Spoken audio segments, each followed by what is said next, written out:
அனைவருக்கும் வணக்கம். ஆகஸ்ட் மாத ராசி பலன்கள் 2025. இப்போ இந்த ஆகஸ்ட் மாதம் நம்முடைய ராசி மற்றும் நம்முடைய லக்னத்துக்கு எப்படி இருக்கு அப்படிங்கறத இப்போ டீடெயிலா கிளியரா நம்ம பார்க்கலாம். வீடியோவை ஸ்டார்ட் பண்றதுக்கு முன்னாடி நீங்க இன்னும் நம்ம சேனலை சப்ஸ்கிரைப் பண்ணாம இருந்தீங்கன்னா மறக்காம சப்ஸ்கிரைப் பண்ணிக்கோங்க. அப்படியே பக்கத்துல இருக்க பெல் சிம்பிளை கிளிக் பண்ணிக்கோங்க. அப்பதான் நாங்க போற இது போல யூஸ்ஃபுல்லான வீடியோக்கள் உங்களுக்கு உடனுக்குடனே நோட்டிபிகேஷனாக கிடைக்கும். இப்போது இந்த ஆகஸ்ட் மாதம் விருச்சிக ராசி மற்றும் விருச்சிக லக்னக்காரர்களுக்கு எப்படி இருக்கு அப்படிங்கறத இப்போ டீடெயிலா கிளியரா நம்ம பார்க்கலாம். காலச்சக்கரத்துக்கு 8வது ராசியாக வரக்கூடியது விருச்சகம். விருச்சகத்துக்கு இந்த மாதம் எப்படி இருக்கு அப்படிங்கறத அனலைஸ் பண்றதுக்கு முன்னாடி பிளானட்டரி பொசிஷன்லாம் எப்படி இருக்கு அப்படிங்கறத டீடெயிலா நம்ம பார்த்துடலாம். முதலாவதா நம்முடைய ராசிக்கு 4ஆம் இடத்துல ராகு, குருவுடைய பார்வையில் இருக்கக்கூடிய ராகு. அது மேஜரா ட்ரபிள் இல்ல, ஒரு சில கலக்கங்களை கொடுத்தாலும் அது நமக்கு பெரிய அளவுல குழப்பத்தையும் பிரச்சனையும் கொடுத்துறாது. அடுத்தது நம்மளுடைய ராசிக்கு 5ஆம் இடத்துல சனி வக்ர நிலையில இருப்பாரு. அது ஒரு நல்ல அமைப்பு தான். 3ஆம் அதிபதி 5ல வக்ரம், அது நமக்கு நிச்சயமா சிறப்பான பலன்களை கொடுக்கும். அடுத்தது நம்ம பார்க்கிறது அஷ்டமத்துல குரு சுக்கிரன் இணைவு. அசுர குரு தேவகுரு இந்த ரெண்டு கிரகமும் இணைகிறது ஒரு குற்றம். ஆனா அஷ்டமத்துல இந்த ரெண்டு கிரகமும் இருக்கிறது அட்வைசபிள் இல்ல. அட் சேம் டைம் பார்த்தனா குரு நமக்கு இருக்கிறது டோட்டலா அட்வைசபிள் இல்ல. ஏன்னா நமக்கு குரு 2 5க்குரிய ஒரு கிரகம், அஷ்டமத்துக்கு போறது குற்றம் தான். அதே சமயத்துல சுக்கிர பகவானை பொறுத்த வரைக்கும் 7 12க்குரிய ஒரு கிரகமா வந்துருவாரு. 12ஆம் அதிபதி அஷ்டமத்துக்கு போறது திடீர் விபரீத ராஜயோக அமைப்பு. பொதுவாவே சுக்கிரன் அஷ்டமத்துல இருக்கலாம், அது ஓரளவுக்கு நமக்கு சுப பலன்களை கொண்டு வந்து சேர்க்கும். குருவோட கன்ஜக்ஷன்ல இருக்கிறதுனால நீயா நானா அப்படிங்கிற மாதிரியான போட்டித்தன்மையை இந்த இடத்துல இந்த கிரக அமைப்புகள் ஏற்படுத்தும். கிரக யுத்த அமைப்பு ஏற்படும். அது சில சமயங்கள்ல கொடுக்கக்கூடிய யோகமான பலன்களை குறைச்சு கொடுக்கும், வேற ஒண்ணும் கிடையாது. அடுத்து நம்ம பார்க்கிறது 9ஆம் இடத்துல சூரியன் புதன் இணைவு. 10ஆம் அதிபதியான சூரிய பகவான் 9ஆம் இடத்துல இருக்கிறது ரொம்ப நல்ல அமைப்பு. கர்மாதிபதி தர்மஸ்தானத்துல ரொம்ப நல்ல அமைப்பு. அதே மாதிரி புதனோட கன்ஜக்ஷன் புதனாதித்ய யோகத்தை ஏற்படுத்துது. கரெக்டா 11ஆம் தேதி புதன் வக்ர நிவர்த்தி ஆகிறாரு. சோ அதெல்லாம் ஒரு நல்ல அமைப்பு. புதனாதித்ய யோகம் ரொம்ப சிறப்பா இந்த மாதத்துல வேலை செய்யும். மாணவ மாணவிகளுக்கு இது எக்ஸலண்டா இருக்கும். அடுத்து நம்ம பார்க்கிறது ஜீவனஸ்தானத்துல கேது. 10ல ஒரு பாவி இருக்கிறது சிறப்புன்னு சொல்லியிருக்காங்க. அதுலயும் கேது பகவான் இருக்கிறது சிறப்பு தான். இருப்பினும் சுமையான அமைப்பை கொடுக்கும். ஆனா அது நமக்கு நல்லதுதான், பெருசா மைனஸ் இல்ல. அடுத்து லாபஸ்தானத்துல செவ்வாய் பொறுத்தவரையும் பார்த்தோம்னா நமக்கு ராசிநாதனா வந்துருவாரு, பிளஸ் 6ஆம் அதிபதியா வந்துருவாரு. அவர் 6ஆம் இடத்துல இருக்கிறது யோகமான அமைப்பு தான். பொதுவா 11ஆம் இடத்துல எந்த கிரகம் இருந்தாலும் சிறப்பான பலன்களை கொடுக்கும். ராசிநாதனே 11க்கு போயிருக்கிறதுனால இந்த மாதம் ரொம்ப அற்புதமான மாதமா இருக்கும். அடுத்த டிரான்சிஷனை பொறுத்த வரைக்கும் பார்த்தோம்னா 11ஆம் தேதி புதன் பகவான் வக்ர நிவர்த்தி ஆகிறாரு 9ஆம் இடத்திலேயே. அடுத்தது சூரிய பகவான் 16ஆம் தேதி நம்மளுடைய ராசிக்கு 9ஆம் இடத்துல இருந்து 10ஆம் இடத்துக்கு டிரான்சிட் ஆகி ஆட்சி ஆகிறாரு. கேதுவோட கன்ஜக்ஷன் ஆகிறாரு. பொதுவா 10ஆம் அதிபதி 10லே ஆட்சி ஆகிறது மிகப்பெரிய யோகம். ஆனா கேதுவோட கன்ஜக்ஷன் ஆகிறது தான் இங்க குழப்பத்தை ஏற்படுத்துது. கேதுவுக்கும் சூரியனுக்கும் சுத்தமா ஆகாது, ரெண்டு பகை கிரகங்கள். இந்த இடத்துலயும் பார்த்தோம்னா கிரக யுத்தம் ஏற்படும். ஆனா ஆட்சியா இருக்கிற சூரியன் வெற்றி அடைவார் அப்படிங்கிற விதியின்படி ஆட்சி சூரியனால நமக்கு இந்த மாதத்துல நிச்சயமா நல்ல பலன்கள் 16ஆம் தேதிக்கு மேல ஏற்படும். அடுத்த இந்த மாதத்துல கரெக்டா 20ஆம் தேதி சுக்கிர பெயர்ச்சி. சுக்கிரன் பார்த்தோம்னா நம்முடைய ராசிக்கு 8ஆம் இடத்துல இருந்து 9ஆம் இடத்துக்கு டிரான்சிட் ஆகிறாரு. சோ அது ஒரு நல்ல அமைப்பு. 7ஆம் அதிபதி பாகியத்துக்கு வர்றது ரொம்ப ரொம்ப உத்தமமான அமைப்பு. அதை தொடர்ந்து பார்த்தோம்னா மாதத்தோட கடைசியில கரெக்டா 30ஆம் தேதி புதன் பகவான் நம்முடைய ராசிக்கு 9ஆம் இடத்துல இருந்து 10ஆம் இடத்துக்கு டிரான்சிட் ஆகி சூரியன் புதன் கேதுவோட கன்ஜக்ஷன் ஆகிறாரு. இதுவும் ஒரு நல்ல அமைப்பு தான். படிப்பு சம்பந்தப்பட்ட விஷயங்களுக்கு இந்த மாதம் ரொம்ப ரொம்ப நல்லா இருக்கும். சோ இதுதான் இந்த ஆகஸ்ட் மாதத்துக்கான கிரக அமைப்பு. இப்போ இந்த ஆகஸ்ட் மாத ராசி பலன்களை ரொம்ப டீடெயிலா கிளியரா நம்ம பார்க்கலாம்.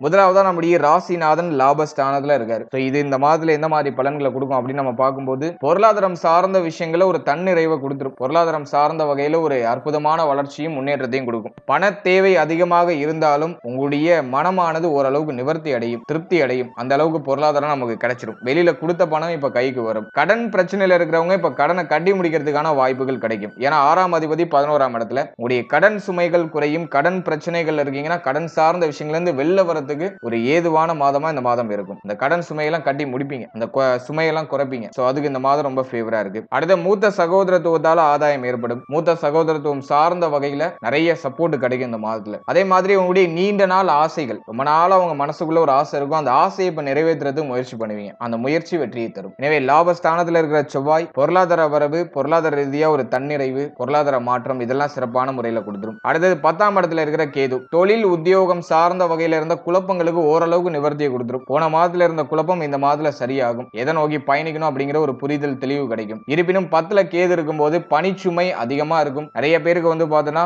உத்தியோகம் தொழில்ல வந்துட்டு ஒரு மாதிரியான விரக்தி தன்மையை மேலோட்டமா கொடுக்கும். நம்ம படிச்ச படிப்பு ஒன்னா இருக்கும், நம்ம பார்த்துட்டு இருக்க வேலை ஒன்னா இருக்கும். ஏதோ ஒரு விதத்துல ஓரளவுக்கு கம்ஃபர்டபுளா இருந்துச்சுன்னா அதுல ஒரு பாதி இது பார்த்தோன்னா அன்கம்ஃபர்டபுளான ஒரு மனநிலை கொடுக்கும். ஆனா பரவாயில்ல, 10ல பாவி இருக்கிறதுனால உங்களை இயங்க வச்சுக்கிட்டே இருக்கும். தொழில் உத்தியோகம் சார்ந்த வகையில உங்களை இயங்க வச்சுக்கிட்டே இருக்கும். உத்தியோகம் இல்லாதவங்களுக்கு உத்தியோக வாய்ப்பு சிறப்பான முறையில் இந்த மாதத்துல கிடைச்சிரும். அதே மாதிரி தொழில் இல்லாதவங்களுக்கு தொழில் தொடங்குறதுக்கான சிந்தனை மனநிலை இப்ப அதிகமா ஊற்றெடுக்க ஆரம்பிக்கும். ஏதாச்சும் இன்வெஸ்ட் பண்ணணும், ஏதாச்சும் ஒரு பிசினஸ் ஸ்டார்ட் பண்ணணும் அப்படின்னு மைண்ட் செட் அப்படியே தூண்டிட்டே இருக்கும். ஸ்டார்ட் பண்ணலாம், உங்களுடைய பிசினஸ் நீங்க ஸ்டார்ட் பண்ணலாம். ஆனா இன்வெஸ்ட்மெண்ட் ரொம்ப ஹைலி இன்வெஸ்ட்மெண்டா இருக்கக்கூடாது, ரொம்ப லோ லெவல்ல இன்வெஸ்ட்மெண்ட் பண்ணணும். ஸோ அதுல கொஞ்சம் கேர்ஃபுல்லா இருக்கணும். மற்றபடி உங்களுடைய பிசினஸ் ஸ்டார்ட் பண்ணலாம். ஆல்ரெடி ஒரு உத்தியோகத்தில் இருக்கிறவங்களுக்கு தொழில் உத்தியோகம் இந்த மாதத்துல ஸ்மூத்தா அப்படியே போயிடும். இது பிரச்சனைகள் மேஜரா இருக்காது. அதுலயும் இந்த மாதத்துல சூரியன் வந்து பாகிய ஸ்தானத்துல, அடுத்தது வந்து பார்த்தோன்னா சூரியன் ஜீவன ஸ்தானத்திலே ஆட்சி ஆகிற அமைப்பு. தொழில் உத்தியோகத்துல சம்பள உயர்வு, பதவி உயர்வு, ஒரு அங்கீகாரமான அமைப்பு இதெல்லாம் சிறப்பான முறையில் கிடைக்கும். அதே சமயத்துல இந்த மாதத்துல மேல் அதிகாரிகள் உங்களுடைய முதலாளி, நீங்க ஒரு பிசினஸ் பண்றீங்கன்னா உங்களுடைய தொழிலாளி, இவங்க கிட்ட எல்லாம் கொஞ்சம் கேர்ஃபுல்லா இருக்கணும். அவங்க மேல எல்லாம் கோவப்படக்கூடாது,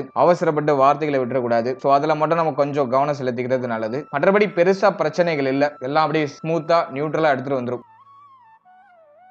அடுத்தது 4th ஹவுஸ்ல ராகு. போன மாதத்துல பார்த்த மாதிரி 4ஆம் இடத்து ராகு பொதுவா பார்த்தோன்னா தாயார் சம்பந்தப்பட்ட விஷயங்கள வருத்தத்தை கொடுக்கும். குரு பார்வையில இருக்கிறதுனால இந்த பிரச்சனைகள் ஓரளவுக்கு அப்படியே நியூட்ரலா இருக்கும். தாயாரோட மன வருத்தம் இருக்கும். ஆனா இப்ப தாயாரை விட்டு பிரிஞ்சு தூரமா இருக்கிறதுக்கு வாய்ப்பு இருக்கு. தொழில் நிமித்தமாகவோ உத்தியோக நிமித்தமாகவோ தாயாரை விட்டு பிரிந்து இருக்கிறதுக்கு வாய்ப்பு இருக்கு. தாயார் சார்ந்த வகையில வருத்தம் கவலைகள்லாம் இருக்கும். தாயாருக்கு ஹெல்த் ரீதியா ஏதாச்சும் ட்ரபிள் வந்துகிட்டே இருக்கும். அது 4th ஹவுஸ் ராகு டிஃபால்ட்டா கொடுக்கும். அதே மாதிரி உங்களுடைய உடல் ஆரோக்கியம், உங்களுடைய மன ஆரோக்கியம் ஒரு மாதிரி பாதிக்கப்பட்ட நிலையிலேயே இருக்கும். மனசு எதையே தேடும், ஆனா என்னன்னு தெரியாது, புரியாத புதிராக இருக்கும். அதே மாதிரி அடிக்கடி சோர்வா இருக்கிற மாதிரியே ஃபீல் ஆகும். ஹெல்த் வந்து ஏதோ டயர்டா இருக்கிற மாதிரியே ஃபீல் ஆகும். அதை வந்து 4th ஹவுஸ் ராகு கொடுத்துரும். அதே மாதிரி இந்த வண்டி வாகனம் சார்ந்த வகையில ஒரு சில மாற்றங்கள் இந்த மாதத்துல மேலோட்டமா ஏற்படும். பைக்கை சேஞ்ச் பண்றது, இல்லைன்னா காரை சேஞ்ச் பண்றது, அப்படி இல்லைனாக்கா இந்த வண்டி வாகனத்துல ஏதாச்சும் பழுதுபார்த்தல் சார்ந்த வகையில செலவு ஏற்படுறது. சோ இது இந்த மாதத்துல அப்படியே மேலோட்டமா இருக்கிறதுக்கு வாய்ப்பு இருக்கு. அடுத்தது 5ஆம் இடத்துல சனி வக்ரம். இது ஒரு நல்ல அமைப்பு. பிள்ளைகள் சம்பந்தப்பட்ட விஷயங்கள் இருந்த வருத்தம், கவலை, குழப்பம், பிள்ளைகளோட ஏற்பட்ட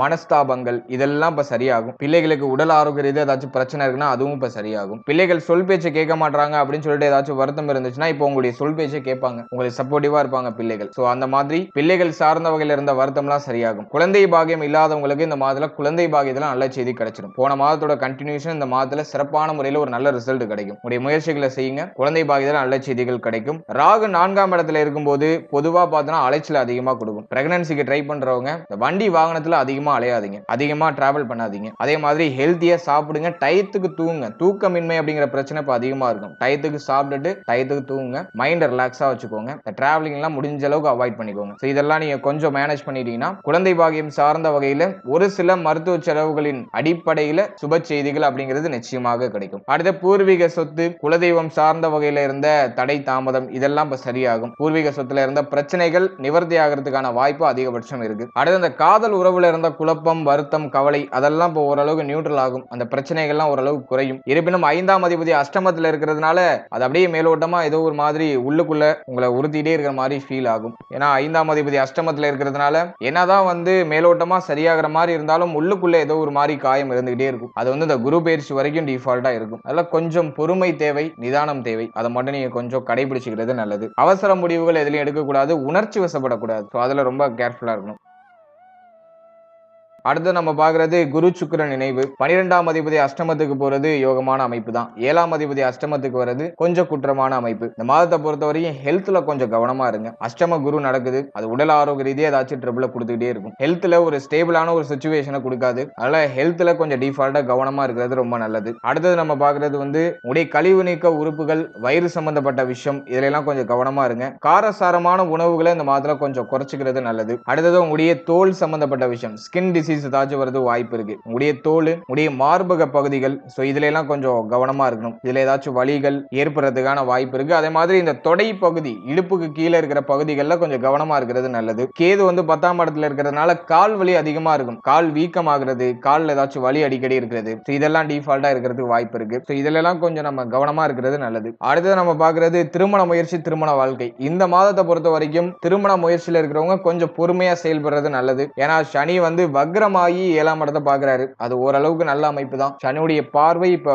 குன்றிய நிலையில இருக்கு. சனியுடைய பாதிப்புகள் இருக்காது. ஆனா 7ஆம் அதிபதி அஷ்டமத்துல, அது ஒரு நல்ல அமைப்பு இல்ல. முடிவு எடுக்கிறதுல ஒரு சில திணறல் இருக்கும். அதுல இந்த மாதத்தை பொறுத்த வரைக்கும் இந்த திருமண முயற்சி சார்ந்த விஷயங்களை கொஞ்சம் தள்ளி வச்சு பண்றது நல்லது. அப்படி இல்ல உங்களுடைய ஸ்டார்ட் அப்ப நீங்க ஸ்டார்ட் பண்ணுங்க, முயற்சிகளை தொடருங்க. முக்கியமான முடிவுகள், முக்கியமான மாற்றங்களை இப்ப எடுக்க வேண்டாம். அதை மட்டும் நீங்க கொஞ்சம் தள்ளி வச்சு பண்றது நல்லது. அடுத்தது நம்ம பாக்குறது வந்து திருமண வாழ்க்கை. திருமண வாழ்க்கையை பொறுத்த வரைக்கும் பார்த்தோம்னா 7ஆம் அதிபதி அஷ்டமத்துல, சனியுடைய பார்வை 7ஆம் இடத்துல. வாழ்க்கை துணை சார்ந்த விஷயங்கள நிறைய மன வருத்தம், மனக்கவலை எல்லாம் இருக்கும். பொதுவா சனி பார்வை 7ல பதியும் போதே பார்த்தோம்னா நிறைய மன வருத்தம், கவலைகளை கொடுத்துருது. வாழ்க்கை துணைய உடல் ஆரோக்கியம், மன ஆரோக்கியத்துல கவனமா இருக்கணும். அதே மாதிரி அதிகமான ஆர்குமெண்ட் இருக்கிற மாதிரியே ஃபீல் ஆகும். வாழ்க்கை துணையோட அதிகமா ஆர்குமெண்ட் ஆயிட்டே இருக்கிற மாதிரி ஃபீல் ஆகும். இப்போ சனி வக்ரம் ஆயிருக்கிறதுனால எல்லாம் கண்ட்ரோல் ஆகும். ஆனா இந்த மாதத்தை பொறுத்த வரைக்கும் 7ஆம் அதிபதி அஷ்டமத்துல இருக்கிறதுனால வாழ்க்கை துணையுடைய உடல் ஆரோக்கியம், மன ஆரோக்கியம், அவர்கள் சம்பந்தப்பட்ட விஷயம் இதெல்லாம் கொஞ்சம் கவனமா நிதானமா இருக்கிறது நல்லது. வாழ்க்கை துணை மேல அதிகமான கோப உணர்வு வரதுக்குலாம் வாய்ப்பு இருக்கு. அதெல்லாம் கொஞ்சம் நம்ம கண்ட்ரோல் பண்ணி நம்ம டிராவல் பண்றது நல்ல பலன்களை பெற்றுக் கொடுக்கும்.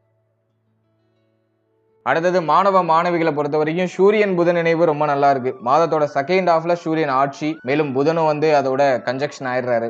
படிப்பு சம்பந்தப்பட்ட விஷயம், அதே மாதிரி இந்த ஆராய்ச்சி துறை சார்ந்த வகையில படிக்கிறவங்களுக்கு எல்லாம் ரொம்ப அற்புதமான ஒரு காலகட்டமா இருக்கும். படிப்பு சார்ந்த விஷயங்களை பொறுத்த வரைக்கும் இந்த மாதத்துல பெருசா ட்ரபிள் இருக்காது. எனவே மாணவ மாணவிகள் படிப்புல இருந்த கவனச்சிதறல், மன வருத்தமான சூழ்நிலை இதெல்லாம் இப்ப சரியாகும். ராகு 4ஆம் இடத்துல இருந்து ஒரு மாதிரி நம்மள தொடர்ச்சியா வந்து படுத்தி எடுப்பாரு. மைண்ட ஒரு விஷயத்துல தொடர்ச்சியா நம்மளால கான்சென்ட்ரேஷன் செலுத்த முடியாது. அது ஏதாச்சும் ஒரு மாதிரி டிஸ்ட்ராக்ட் ஆகிட்டே இருக்கும். அதுதான் 4th ஹவுஸ் ராகு கொடுக்கும். படிப்புல பற்றில்லாத தன்மையை கொடுக்கும். ஏதோ கடமைக்கு படிக்கிறோங்கிற மாதிரியான மனநிலை கொடுக்கும். இது வந்து 4th ஹவுஸ் ராகு கொடுக்கும். சூரியன் புதன் இணைவு, சூரியன் புதன் கேது இணைவு, அதுல சூரியன் ஆட்சி இதெல்லாம் அந்த மாதத்துல ஏற்படுறதுனால படிப்புல ஒரு மாதிரி பற்றுத்தன்மை அதிகரிக்கும். படிப்பு சம்பந்தமான விஷயங்கள்ல சிந்தனைகள் அதிகரிக்கும். படிக்கணும், நிறைய விஷயங்களை தெரிஞ்சுக்கணும், நிறைய விஷயங்களை புரிஞ்சுக்கணும் அப்படிங்கிற ஒரு தெளிவு பிறக்கக்கூடிய ஒரு காலகட்டமா இருக்கும். அடுத்தது தந்தை சம்பந்தப்பட்ட விஷயங்களை பொறுத்த வரைக்கும் தந்தையாருடைய உடல் ஆரோக்கியத்தில் ஏதாச்சும் பிரச்சனை இருந்துச்சுன்னா அது இந்த மாதத்துல கரெக்டா 16ஆம் தேதிக்கு மேல சரியாகும். தந்தையாரோட ஏற்பட்ட மனஸ்தாபம், மன வருத்தம் இதெல்லாம் 16ஆம் தேதிக்கு மேல சரியாயிடும். அதுக்கெல்லாம் ரொம்ப நல்லா இருக்கு. அதே மாதிரி இந்த மாதத்துல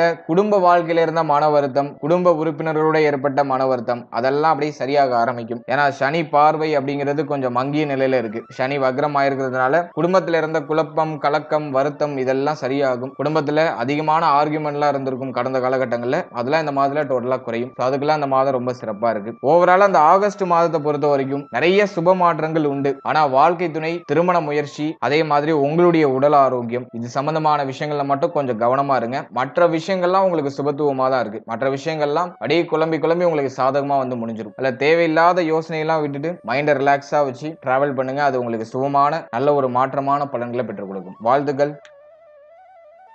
இப்போ நீங்க இதுவரையும் பார்த்த பலன்கள் எல்லாமே ஒரு பொதுவான கோச்சார பலன்கள் தான். இந்த பொது பலன்கள் உங்களுடைய ஜனனகால ஜாதகத்தில் இருக்கிற கிரக அமைப்புகள், உங்களுடைய தசா புக்தி அந்தரம் இதை பொறுத்து நிச்சயமாக மாறுபடும். உங்களுக்கு ஒரு சுப தசை நடந்துட்டு இருக்கு, ஒரு யோகமான தசை நடக்குது அப்படின்னா இந்த கோச்சாரத்தால உங்களுக்கு பெருசா எந்த ஒரு இம்பாக்டும் ஏற்படாது, எந்த ஒரு பிரச்சனையும் ஏற்படாது. அதை சப்ஜெக்டும் நீங்க புரிஞ்சுக்கணும். அதே மாதிரி வந்து உங்களுக்கு அவயோக தசை நடக்குதுன்னா அந்த கோச்சாரத்துல சொல்லப்பட்டிருக்க அந்த நெகட்டிவான இன்ஃபுளுன்ஸ் அதிகமா இருக்கிறது வாய்ப்பு இருக்கு. எனவே உங்களுடைய தசா புக்தி அந்தரத்தை பொறுத்து இந்த கோச்சாரத்தை நீங்க சூப்பர் கம்போஸ் பண்ணும்போது இன்னும் உங்களுக்கு அக்யூரசியான ப்ரெடிக்ஷன் அப்படிங்கிறது கிடைக்கும். வெறும் கோச்சாரத்தை மட்டும் பார்த்துட்டு எந்த ஒரு முக்கியமான முடிவுகளுக்கும் வர வேண்டாம். உங்களுக்கு நல்ல தசை நடக்குதா அப்படிங்கறத ஃபர்ஸ்ட் கன்ஃபார்ம் பண்ணுங்க. நல்ல தசை நடந்துச்சுன்னா கோச்சாரத்தால ஏற்படக்கூடிய நெகட்டிவான இன்ஃப்ளூயன்ஸ் மேஜரா உங்களை பாதிக்காது. தைரியமா இந்த விஷயத்திலேயே நீங்க இறங்கலாம். அதுவே உங்களுக்கு அவயோக தசை நடக்குதுன்னா கொஞ்சம் கேர்ஃபுல்லா டிராவல் பண்ணணும். ஸோ இதை தான் நீங்க சப்ஜெக்டும் நீங்க புரிஞ்சுக்கணும். தசா புக்தியை பொறுத்து இந்த கோச்சாரத்தை நீங்க சூப்பர் கம்போஸ் பண்ணும்போது உங்களுக்கு ஒரு தெளிவு, ஒரு புரிதல் கிடைக்கும். அதே மாதிரி நம்முடைய சேனல் அதுக்கு முன்னாடி ராசி, லக்னம், நட்சத்திரம் இதுக்கான பொது பலன்களை ரொம்ப டீடைலா ரிலீஸ் பண்ணிருக்கோம். அந்த வீடியோக்கான லிங்க் டிஸ்கிரிப்ஷன்ல இருக்கு. டைம் போது அதை செக் பண்ணி பாருங்க. உங்களை பற்றிய, உங்களுடைய வாழ்க்கை பற்றிய ஒரு தெளிவான புரிதல் அந்த பதிவுகளை பார்க்கும்போது நிச்சயமா உங்களுக்கு ஏற்படும். அதே மாதிரி ராகு கேது பயிற்சி, குரு பயிற்சி, சனி பயிற்சி இதெல்லாம் ரொம்ப டீடைலா எக்ஸ்பிளைன் பண்ணி ரிலீஸ் பண்ணிருக்கோம். அந்த வீடியோக்கான லிங்க் டிஸ்கிரிப்ஷன்ல இருக்கும். அப்படி இல்லைன்னா நம்முடைய சேனல் அவைலபிளா இருக்கு. ஸோ டைம் இருக்கும்போது அதையும் நீங்க செக் பண்ணி பாருங்க. மேலும் இந்த பதிவு பற்றிய கருத்து என்ன அப்படிங்கிறத மறக்காம கமெண்ட் செக்ஷன்ல சொல்லிடுங்க. இந்த பதிவு உங்களுக்கு யூஸ்ஃபுல்லா இருந்துச்சுன்னா ஒரு தம்ஸ் அப் கொடுங்க. இது போல யூஸ்ஃபுல்லான வீடியோக்களை நீங்க தெரிஞ்சுக்கணும்னு ஆசைப்பட்டீங்கன்னா நம்ம சேனலை மறக்காம சப்ஸ்கிரைப் பண்ணிக்கோங்க. And finally very limited time, so be cool, stay happy, stay healthy and enjoy. வாழ்த்துக்கள். நன்றி.